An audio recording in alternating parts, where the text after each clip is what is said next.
ছাগলগুলা না এত বড় খাসি, এত বড় হয় এগুলা। এগুলো দেশি ছাগল না, যে হাইব্রিড বল না, যেটা হাইব্রিড টাইপের এটা। হ্যাঁ মানে কান দেখে বুঝছি, কারণ দেশি ছাগলগুলোর কান না ছোটো ছোটো থাকে।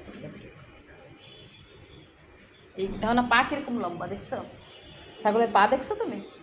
এটা এত বড় বড়, 25-30 কেজি পর্যন্ত গোছ হয় এক একটা ছাগলে, এত বড় বড় হয়, মানে এগুলা জাত এরকম।